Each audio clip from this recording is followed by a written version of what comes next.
à tous et bienvenue dans Circuit Court. Cette semaine, Circuit Court pose ses valises à Nancé. Nancé qui est situé au nord-est de Vierzon dans le Cher. Ce village mélange à la fois l'art, la science et la littérature. Vous allez très rapidement comprendre pourquoi. Avant d'aller rencontrer la responsable de l'Office de tourisme de Nancé, je vous propose une carte d'identité du village. Regardez. Bienvenue à Nancé dans le Cher. Ici, on compte 864 habitants. On les appelle les Nancéiaises et les Nancéiers. C'est le village natal du père de l'écrivain Alain Fournier, connu pour son roman Le Grand Maulne. Nancé est aussi célèbre pour ses sablés, des biscuits créés à cause d'une erreur de recette. On peut aussi y découvrir le 5e plus grand radiotélescope du monde. Bonjour Coralie. Bonjour Céline, bienvenue à Nancé. Merci beaucoup. Alors on vient de le voir, ici on est sur les terres de l'écrivain Alain Fournier. Expliquez-nous pourquoi. Effectivement, donc Alain Fournier est né à une vingtaine de kilomètres d'ici, à la chapelle d'Angilon. Et en fait, toute sa famille paternelle est de Nancé. Donc c'est pour ça qu'Alain Fournier est à l'honneur dans ce village. Il y a plusieurs marques, on va dire, d'Alain Fournier ici à Nancé. On voit plusieurs panneaux, il y a la rue du Grand Maulne et on est également devant la boutique de l'oncle Florentin. C'est quoi cette boutique ? Effectivement, donc l'oncle Florentin, donc c'est Florent Rimbaud dans la vraie vie. L'oncle Florentin, c'était plutôt cité dans le roman Le Grand Maulne. Donc c'est l'oncle d'Alain Fournier qui avait une boutique en face de l'église, donc là où on est, où c'était en fait un magasin universel où on trouvait aussi bien de la mercerie que du bricolage, etc. Et au grand étonnement d'Alain Fournier qui venait en vacances fin septembre ici à Nancé, voilà, les gens venaient à 30 km autour pour venir acheter voilà, leurs besoins dans ce magasin. On continue notre visite, il y a aussi le château, je crois, à Nancé à voir. Tout à fait. Allez, c'est parti.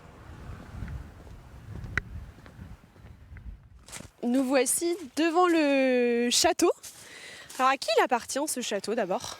Alors, ce château appartenait au 19e siècle à Pépin le Halleur, qui était un ancien porcelainier de Vierzon et qui était aussi maire de Nancé. Et donc, ce sont ses descendants qui y habitent encore actuellement. On peut le visiter actuellement ? Alors, c'est une propriété donc privée. Néanmoins, le parc est ouvert de fin août à fin septembre. Donc, les visiteurs peuvent découvrir l'autre façade du château, qui est très jolie aussi.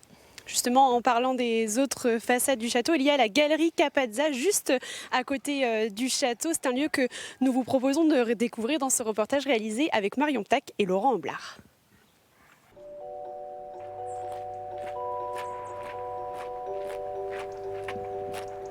Je m'appelle Laura Capazza-Durand et je suis galeriste, présidente de la galerie Capazza à Nancé.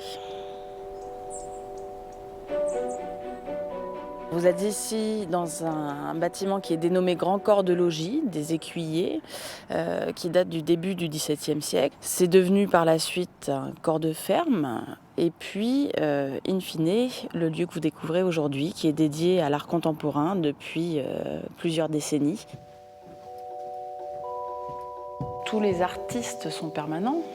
C'est-à-dire que nous défendons 90 artistes de manière permanente, que ce soit des peintres, des sculpteurs, verriers, céramistes, orfèvres, photographes. Artiste permanent signifie quoi ? Signifie que quand on s'est dit oui, c'est sans limite dans le temps. Donc certains des artistes sont là quasiment depuis les débuts. On a en quelque sorte grandi ensemble.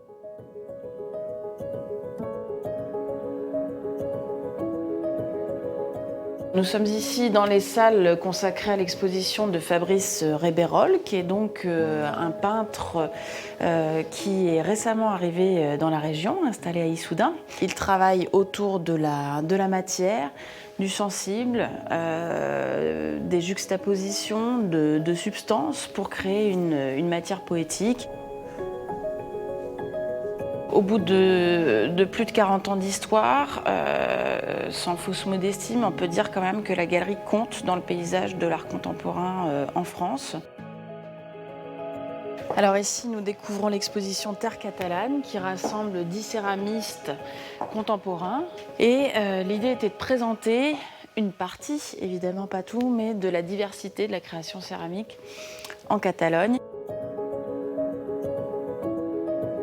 C'est une passion, c'est un choix de vie à part entière. C'est vrai qu'on est très fiers et heureux de poursuivre l'aventure qu'ils ont débutée avant nous. Oui. Nancy regorge de trésors et d'endroits un peu cachés. D'ailleurs, nous sommes ici au lavoir. En quoi il est important dans le village? Alors en fait, il a une de ses particularités quand même d'avoir une collection de battoirs, de tables et planches à laver qu'on ne retrouve pas forcément dans d'autres lavoirs du secteur. C'est un lavoir qui a été construit dans les années 1860. Il a été utilisé jusque dans les années 1983-84 par les dames du village. Donc les femmes s'y retrouvaient ici pour discuter. Effectivement, c'était un lieu propice notamment au commérage. Leur place était réservée et des fois, il y avait aussi des querelles par rapport, bien évidemment, aux places